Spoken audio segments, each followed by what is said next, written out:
have ignition sequence start. The engines are on. 4, 3, 2, 1, 0. We have commit. We have liftoff. Liftoff at 7:51 a.m. Eastern Standard Time. Apollo 8, Houston. Go ahead, Houston. Apollo 8, you are go for TLI. Over. Roger, understand. We're go for TLI. Roger. Please be informed there is a Santa Claus. This is The Space Shot, episode 378, Apollo 8, Earthrise, and I'm John Mulnix. Before we jump into some Apollo 8 history, let's chat a little bit about some news. SpaceX capped off 2018 with a record 21 launches. This milestone is a great lead up to 2019, which should be busier than ever for SpaceX. The launch on Sunday, December 23rd, was the first time a Falcon 9 took a GPS satellite to orbit. Congrats to the entire SpaceX team on a record-breaking year. I'm recording today's episode on the 50th anniversary of when astronaut Bill Anders captured one of the most iconic photos in human history, Earthrise. Apollo 8 is a mission that's special for multiple reasons. It was the first time a Saturn V rocket was used to launch humans into space. It was the first time humans left Earth orbit. And most importantly, it was the first time humans were able to explore another world, even if it was from orbit. The Earthrise photograph shows us our true place in the universe. We're living on a small, brilliant blue dot that's floating in the vast, lonely expanse of our solar system. It's equal parts humbling and inspiring. Take a moment to reflect on the fact that the only 3 humans not in this picture were in a spacecraft orbiting our moon. Everyone the astronauts ever knew, save for each other, were on that distant blue dot. For today's episode, I'd like to revisit a conversation I had with the Cosmosphere's CEO, Jim Remar, last December. We talked about Apollo 8 and Apollo 17, and I think this conversation is a great way to kick off the celebration for the 50th anniversary of Apollo 8. The next 2 episodes of The Space Shot will be the upcoming 2-part 13th episode for the Cosmosphere podcast.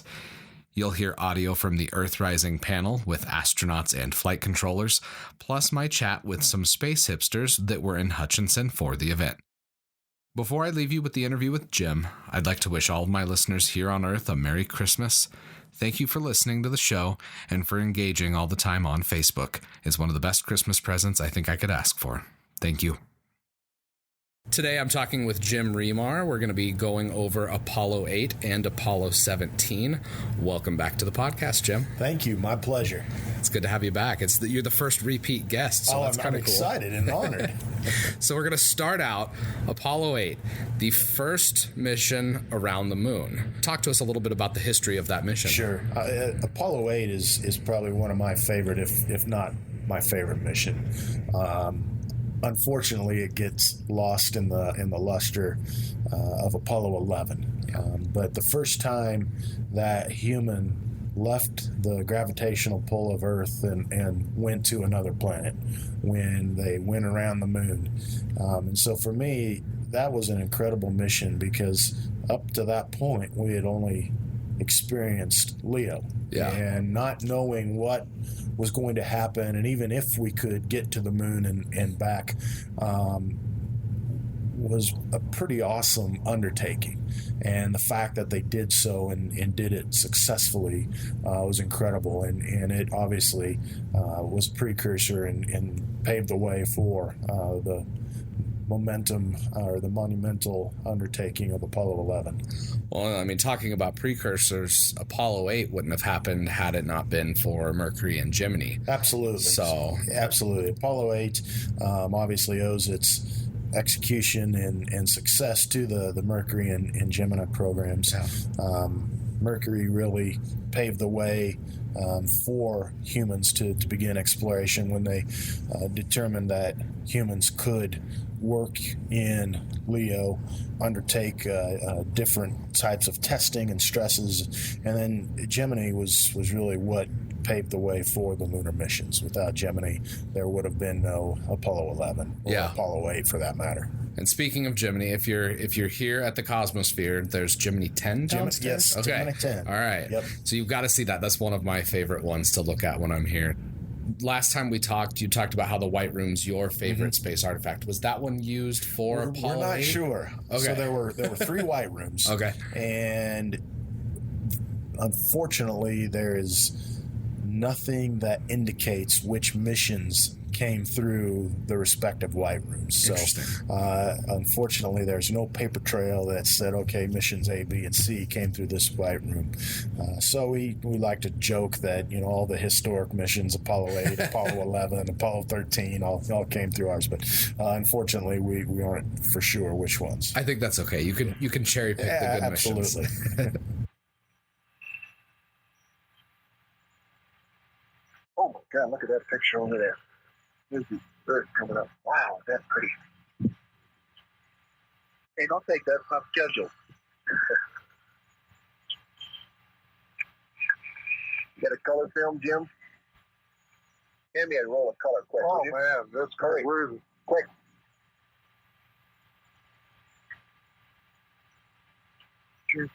Out here? Just grab me a color. A color exterior. There you go.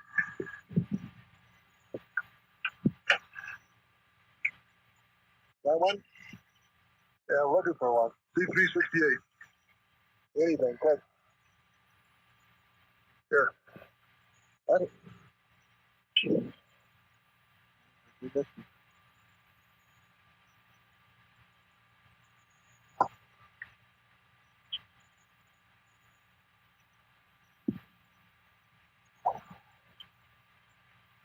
I got it right here. Let me get up this one. A lot clearer. Bill, I got it framed. It's very clear right here.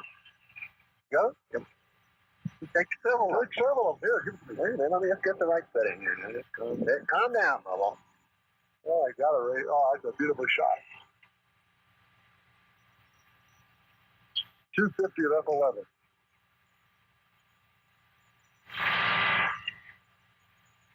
Okay. Now, there's exposure. I did. I took 2 of them. You sure you got it now? Yeah, it'll come up again, I think. One of the things for the Apollo 8 mission was the Earthrise photo. Mm-hmm. And downstairs there's a collection of cameras and film canisters. Talk to me about the importance of those artifacts. Sure. Well, without the photography of the Apollo missions, those of us who remain on Earth in generations to come would not have been able to fully grasp or understand what took place. The images that the astronauts captured are some of the most historic, some of the most beautiful known to man. And so it's an opportunity for us to be able to, showcase the hardware that was used. Because what people don't realize is the astronauts had to become almost experts in photography, understanding the camera. For the still imagery, they were using the Hasselblad, which is a very sophisticated, high-end camera. They were utilizing a number of different lenses and configurations, apertures. So not only did the astronauts have to understand the engineering behind the spacecraft, but they had to understand the engineering and how the camera functioned. And that allowed them to take beautiful images. And fortunately, the Cosmosphere houses the world's largest collection of photographic hardware. We have over 1,000 pieces in our collection, many of them flown. It is believed that we have the camera that took Earthrise, though we're not quite sure that is accurate. The camera in our collection that allegedly took Earthrise is a silver configuration of Hasselblad, which is actually the lunar configuration. And so what we don't know is whether Apollo 8 was testing the lunar camera in lunar orbit, but nonetheless, the camera collection that we have and the visitor is able to see is second to none. The thing with the cameras, it was different types of film too. It was absolutely. like the Ektachrome. There was different types, like everybody knows the Kodachrome. Right. That's kind of when you think about retro photographs, it's Kodachrome. Right. And that was a variant of Kodachrome. Did Kodak make it specifically for NASA? That is correct. Okay. And it was a larger format, so it was 70 millimeter film, as opposed to probably what most people recognize as the 35 millimeter. Big difference in image quality. Absolutely. So, I mean, that's pretty remarkable. Even if that camera, didn't take Earthrise, that's still pretty incredible to think about. Some of the cameras in our collection include flown on the Apollo 17 mission, Apollo 13 mission. In fact, we have one of the only cameras that was brought back from the lunar surface. We have a camera that flew to the lunar surface, was used on the lunar surface, and then returned by Alan Shepard on the Apollo 14 mission. Wow. So one of, I think, only 3 cameras came back from the respective Apollo missions, because typically what they would do is take the film magazine and return those, but to decrease weight in the lunar module, they would leave the camera body and the lenses on the surface of the moon. Better to take back moon rocks. Absolutely. Gotta have that. So we'll be talking about Apollo 17 here in just a few minutes. Is there anything else that your favorite part of Apollo 8? There are 3 things that resonate with me. One is the TLI maneuver. That was the first time that they had done the translunar insertion. What really makes that special is we have the checklist in our collection that was used in the command module for that maneuver. The other 2 things, one, obviously the Earthrise, regardless of who you believe in. If you believe in a higher being, seeing that picture, that image, has to allow you to know that whatever that higher being you believe in exists. The beauty and the majesty of that picture is awe-inspiring. The other, and again, regardless of what your denomination or faith is, the reading from the book of Genesis during that holiday period, that was something that I think, regardless of your beliefs, you can appreciate, and was very emotional for not only the astronauts but for those listening back on Earth. Those 3 things to me really inspire me as it relates to that mission. And again, unfortunately, it gets overshadowed by the subsequent Apollo 10 and Apollo 11. But just to think about what those 3 astronauts felt, the crew felt, as they began their voyage to the moon, and not knowing what was going to happen, given that this was the first time. The emotions had to have been running the gamut. But then to have them return safely back to Earth, setting the stage for what ultimately was mankind's greatest achievement. Now approaching lunar sunrise, and for all the people back on Earth, the crew of Apollo 8 has a message that we would like to send to you. In the beginning, God created the heaven and the earth. And the earth was without form and void, and darkness was upon the face of the deep. And the Spirit of God moved upon the face of the waters. And God said, "Let there be light." And there was light. And God saw the light, that it was good, and divided the light from the darkness.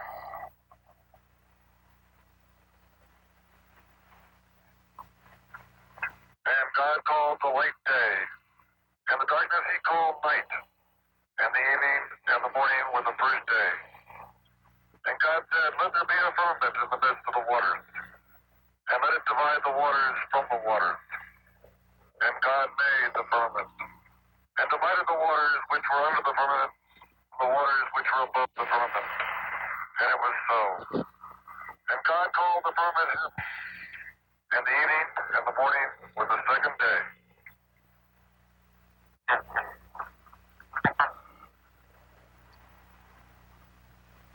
And God said, "Let the waters under the heaven be gathered together into one place, and let the dry land appear." And it was so. And God called the dry land earth, and the gathering together of the waters called he seas. And God saw that it was good. And from the crew of Apollo 8, we good luck, a Merry Christmas, and God bless all of you on the good earth. So today we went to the SpaceWorks facility where we saw the place that the F-1 engines from the Apollo program were restored. Jim, why did Bezos expeditions come to the Cosmosphere? That's a great question. We had the good fortune of Bezos expeditions contracting with the Cosmosphere to do the original conservation of the F-1 engines. And there were 3 reasons why we were chosen. The first and foremost was because of our expertise, our ability to do a project of this nature, which was proven through our restoration of Liberty Bell 7. That really allowed the recovery team to know that they were choosing an entity that had done this before. They knew that we had a successful track record. The other is because of who we are. A museum that exhibits and educates about the history of space exploration, and B, because of our education value. They knew that we were going to utilize this opportunity as a way to educate the public and to teach the public about not only the expedition, the recovery, and the conservation, but the history. So those 3 things really factored into Bezos Expeditions choosing us to do the conservation work. Talk about the restoration process. Like, what was that like? How long were they out there looking for the pieces? So if you think of the project in 3 phases, the first phase was the discovery. So they really had to go to where they thought the debris field was, and using side scan sonar, sweep the debris field, the area of the debris field, and then hope that they would get some hits that they could then study the radar, the frequency, and determine whether what they were seeing was indeed an F-1 engine. So that was the first step. Then the second step was the recovery itself. The discovery was done in 2012, and then in March of 2013, the expedition set out to do the recovery side. They were out at sea for just under a month, just about 4 weeks, and they had studied the data and utilizing the trajectory, the azimuth, taking into account factor of error, the NASA charted impact points. They thought they knew where the area was. What's really amazing is that no one ever saw the impact. So there literally was no eyeballs on impact sites. So they were pretty certain that where they were looking was indeed the impact.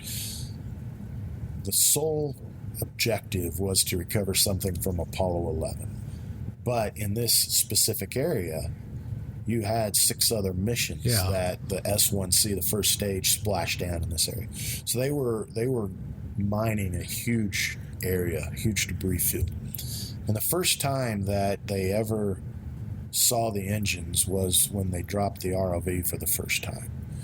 The crew itself did not know what to expect. I mean, no one knew whether these were going to be intact, whether they were going to be in shreds, what they were going to find when they got down. So when they dropped for the first time, and this is the area they're working in, not only was large in a square mile sense, but it was also incredibly deep. So you're talking about a ship that is up 3 miles from the surface and an ROV that is working beneath 3 miles. And the first time they dropped in, they saw components and parts, and they knew that the engines had broken apart.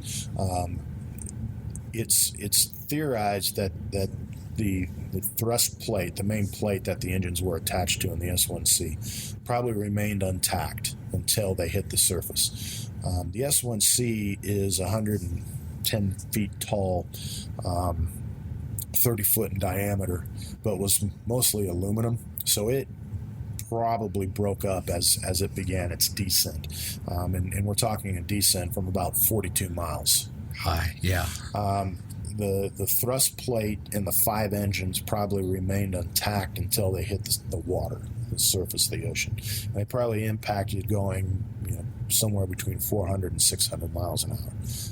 And when you're hitting that fast from that altitude, that's like hitting concrete.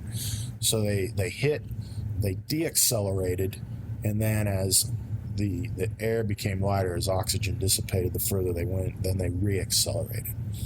So again, they didn't know what they were going to get. They quickly realized that many of these components were embedded 3 to 5 feet in the seafloor. So they were going to have to dredge them out, maneuver the 2 ROVs, and then pull these up. So they dropped, and then heavy seas set in. So they were riding out the storm for about 4 or 5 days. Oh, wow. And then had a 2 to 3 week period where they were working around the clock through the night, recovering the artifacts. So what they would do is this ship was state of the art to combat the fact that you had the ship moving in different directions on the surface, and then the ROV down, the ship was equipped with thrusters that allowed it to hold a position even in heavier seas and winds. It also had a winch that mechanically let out and then retracted, so the ROVs were not bobbing up and down as the ship went up and down. So they dropped 2 ROVs. The 2 would work in tandem, providing obviously the light as well as the camera, but then these were the tools, the workers on the sea floor. So you had 2 operators on the ship who were almost like they were playing a video game, manipulating these robots and the arms and the tools to dredge and then hook the engine components up. And then the hoist would drop a huge recovery basket that basically was about the size of this room, and they would put the components in the basket, because it took about an hour and 45 minutes to get down to the bottom, and then it took about another hour and a half to get up. So once you were down, you weren't going to go back up. So they would literally drag all of this around, pick the components, and then put them into the baskets. So after a period of about a month being at sea, they were able to recover, I believe it was 18 prime components. So they recovered 5 thrust chambers, which for all practicality is the engine. That's where the combustion started. They recovered 5 thrust chambers, 3 liquid oxygen domes with injector plates.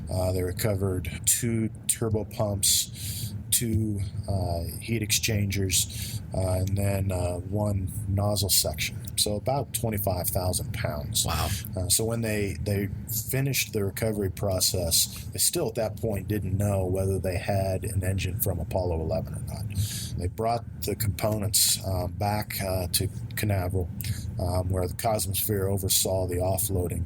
And then the artifacts were transported from Canaveral, where it was about 78 degrees on the day they returned, to Hutchinson, where the night before they arrived at our facility, we got about 6 to 8 inches of snow, and we're offloading in 32-degree temperatures. So quite a swing. Yeah. And then once here, we began the process of conservation, and that project took us 2.5 years.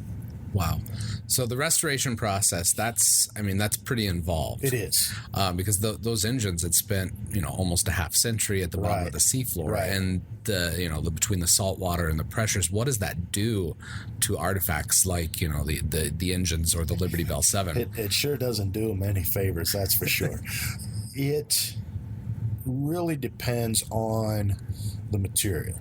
And let me explain. So, for instance, Liberty Bell 7. The exterior of that spacecraft is titanium, Rene 47. I think it's basically a nickel alloy.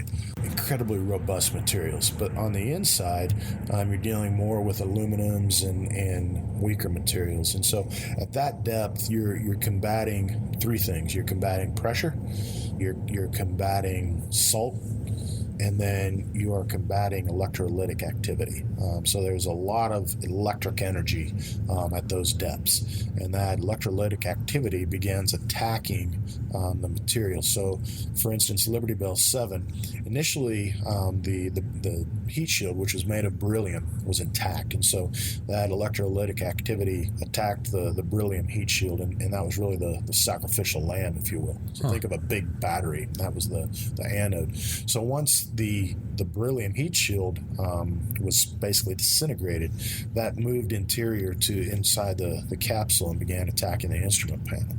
In the case of the F-1, things that were aluminum, stainless steel, copper, that salt and electrolytic activity did severe corrosion and damage.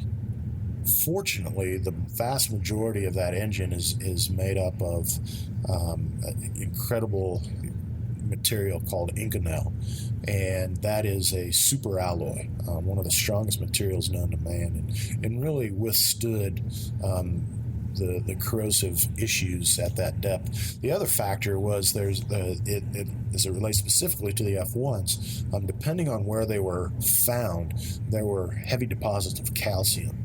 So the calcium, especially in the clay of the seafloor, became embedded in those artifacts and began attacking the artifacts as well. And so you could literally see if a thrust chamber had been lying on its side, or embedded to a degree in the seafloor, you could see the corrosion line.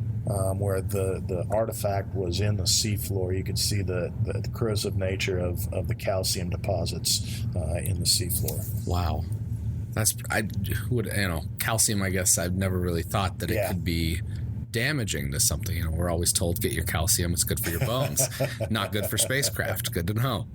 So SpaceWorks doesn't just restore artifacts, it preserves the legacy and the history of the space race. Why is that so important? Well, early on, the Cosmosphere realized that there's only a finite number of spacecraft or space artifacts available. And while those artifacts are well placed in museums throughout the country and even throughout the world, unfortunately, not everybody's going to be able to see it and appreciate it.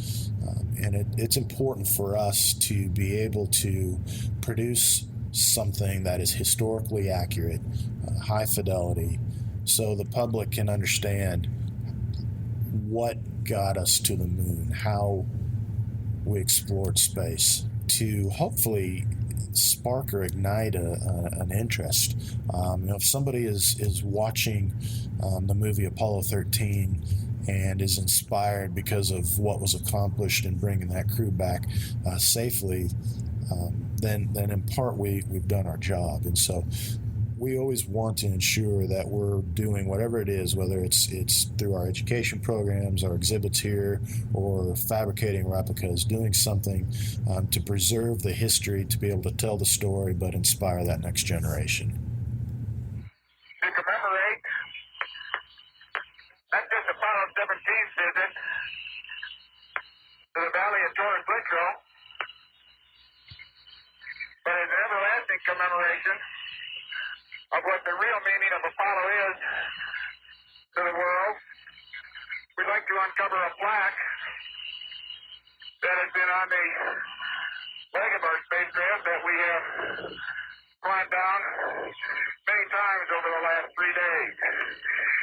And I'll read what that plaque says to you. First of all, it has a picture of the world, two pictures, one of the North America and one of South America.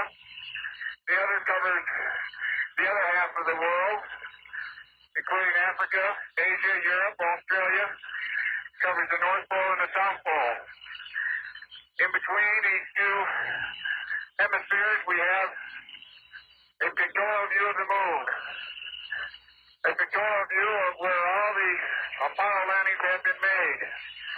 So that when this plaque is seen again by others who come, they will know where it all started. The words are, "This man completed his first exploration of the moon, December 1972 AD. May the spirit of peace in which we came be reflected in the lives of all mankind."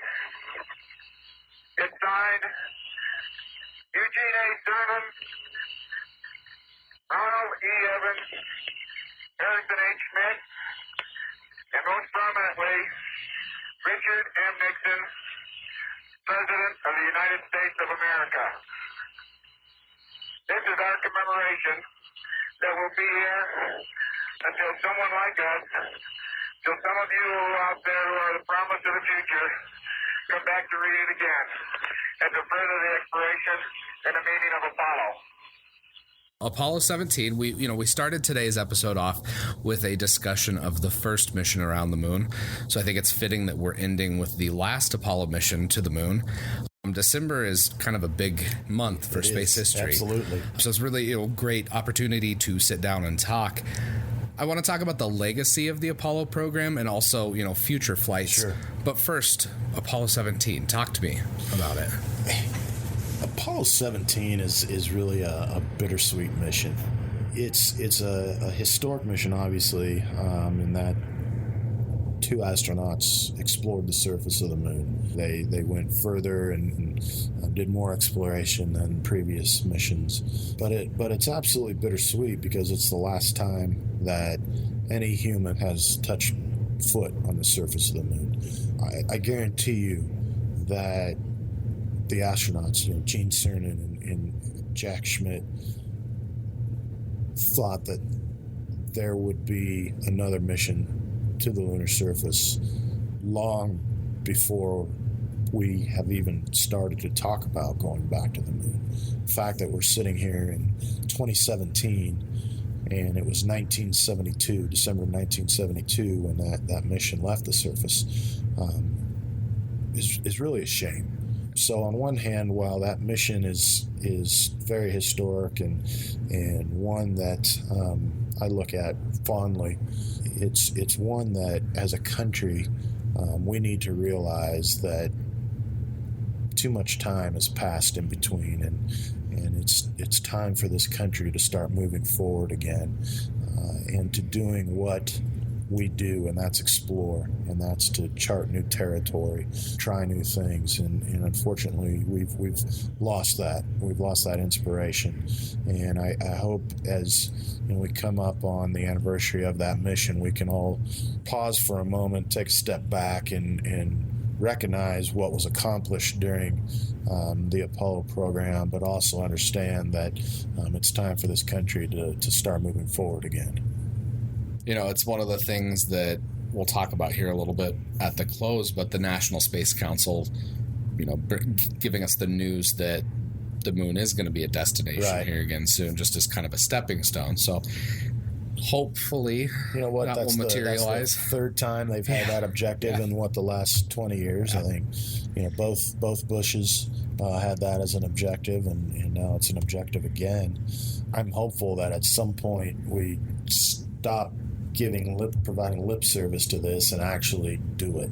It's important for a couple of reasons. One, it's important because it begins to expand our exploration back to where we were in 1972, but it also sets us on a path for far greater things, far greater exploration than we've ever considered or contemplated. Well, in Apollo 17, that was really the culmination of all of the flights, because it was the first time a geologist flew in space. Absolutely. So, pushing the boundaries, that was something that Apollo 17 did. What do you think the geological role, exploring the lunar geography, why was that important? What did they end up doing, cramming that in at the last minute, basically? Sure. Well, I think it served two purposes. It allowed science to progress. It allowed a geologist to do what they do, and that's study formations and rocks and the topography and analyze. And that was an important opportunity because it allowed humans to study the surface of another planet, if you will, and to collect specimens and data that otherwise would have been impossible. And it helped scientists to determine the age of the Earth, how the Earth was created, what the moon was comprised of. But the other reason it was important was it was the first time that a aviator or test pilot played a significant role in the mission. And Harrison Schmitt, being a scientist and a PhD and not a test pilot or an aviator, was important in that it signified a shift in mindset and mentality. I think it was at that point that NASA began to place more emphasis on the science and the discovery, and not that the other wasn't important, but for NASA to truly achieve its objectives was going to require a new breed of astronauts that were able to take the studies and the experiments to a new level. That's something that, whatever the legacy of the shuttle program is, the amount of scientists that flew on those missions is pretty staggering. Absolutely. I think the shuttle was incredibly important from that perspective, and Apollo 17 was that first step that led to all the science and the discoveries and the testing, the incredibly important things that were accomplished during the shuttle program. One other thing, earlier today when I was just milling around downstairs, there are some artifacts from Apollo 17, correct, just even on display before you go into the Hall of Space. Yes. And those flew to the moon. Right. So Cosmosphere is fortunate to have some pretty significant artifacts, including some Apollo 17 artifacts. We have a exhibit in our rotunda that displays some of the artifacts from that mission. We have photographic hardware from the mission. The docking target from that mission is on display. And then when you go down into the Hall of Space, we have 2 fenders from the Apollo 17 lunar rover on display, and that has a unique story into itself. One of the fenders was damaged, creating the LRV inoperable until they utilized some duct tape and clamps and maps to create the fix. And so along with those fenders, we also have the Al Bean painting, Fender Loving Care, depicting that fix. So those are incredible artifacts, and to know that some of these were used on the surface of the moon and then brought back is inspiring. No matter how far out we go, we're always going to have a use for duct tape. Absolutely. You got to carry duct tape with you. It was proven on numerous missions in the space program, the importance of duct tape. Well, when we talk about Apollo 13, I'm sure we'll have to mention duct tape for that. So I'm looking forward to that. So what are your thoughts on SpaceX announcing a circumlunar flight? And then more recently, we kind of talked about it a little bit earlier, the announcement, for the third time, essentially, in the last decade and a half, that the U.S. is going to be returning to the moon. What are your thoughts on this? Well, I'm excited by SpaceX's announcement. In my opinion, SpaceX and Blue Origin are really going to be the forerunners as it relates to space exploration. You also have the Bigelow Aerospace and Virgin Galactic and Sierra Nevadas. They'll be players as well, but SpaceX and Blue Origin have the capital to back it up and to do it. And I think the private sector is going to lead the way, and so for them to announce it, to me, is incredibly exciting. They're not held back by the bureaucratic red tape. They can cut through that, and if a SpaceX or a Blue Origin announces they're going to do something, you can rest assured that it's going to happen. As it relates to our announcement, cautiously optimistic, I suppose, is what I would say. Again, we have seen these announcements. We've heard the rhetoric. Unfortunately, I'll take kind of a cynical, pessimistic point of view, and I'll believe it when I see it. Exactly. I'm hopeful that it will happen, but I'm not going to hold my breath. I'm fairly certain that SpaceX or Blue Origin will accomplish that feat long before NASA and the government space program does. Something else going along with the announcement that we're, the National Space Council wanting to go back to the moon, Representative Bridenstine, his first part of his confirmation hearing was basically last week at the time of recording this. And if, the contentious nature of that confirmation hearing is any indicator of what we're looking at going forward, could end up being SpaceX and Blue Origin beating the U.S. back. Absolutely. I just think there are too many political games being played, and the appetite to put the money towards an endeavor of getting back to the moon is not what it once was. And I think it's going to take a Blue Origin or a SpaceX to do it, and before A, our government, and B, our the public at large gets excited about it again. Fortunately, both companies have the capital and the ability and the wherewithal to make it happen. But until they do, and excuse my language, kick our government in the butt, I'm skeptical. Obviously, reusability is going to play a critical role in returning to the moon and going beyond to Mars and elsewhere in the solar system.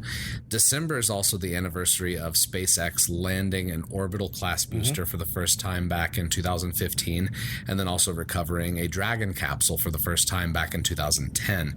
What are your thoughts on those developments and where you see the industry moving?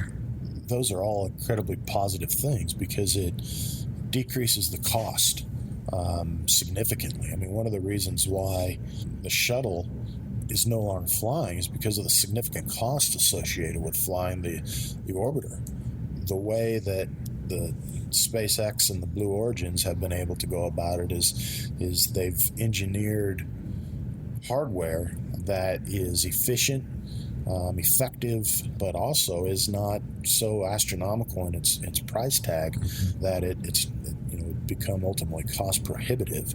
So I think these things are incredibly positive and will only allow those companies to continue to improve and advance at a much quicker pace and at a much cheaper price tag. What do you think the legacy of Apollo will be 50 years from now? I'm hoping that the legacy is that was the first step that was taken as humans explore the universe and beyond. I hope people 50 years from now are able to look back on that and say that was a tremendous period of time when amazing accomplishments were achieved, and that it was done with the entire country and world watching and hoping and praying. And I'm hopeful that we can get back to that point where collectively we as humans cooperate in an endeavor that allows us to finish what Apollo started. Not finish, but take up the torch that Apollo had and continue to move forward. Jim, thanks for coming on the show. Absolutely, my pleasure. Appreciate it. Good old Mother Earth is right back in the center. Bob, while we've got a quiet moment here, as I go to deploy that EP charge, I'd just like to say any part of Apollo 17 or any part of Apollo that has been a success thus far is probably, for the most part, due to the thousands of people in the aerospace industry who have given a great deal, besides dedication and besides effort and besides professionalism, to make it all a reality. And I would just like to thank them, because what we've done here and what has been done in the past, as a matter of fact, what has been done for 200 years, you've got to contribute to the spirit of the group of people who formed the aerospace industry. And I God bless you and thank you. Roger, Dean, and we thank you guys.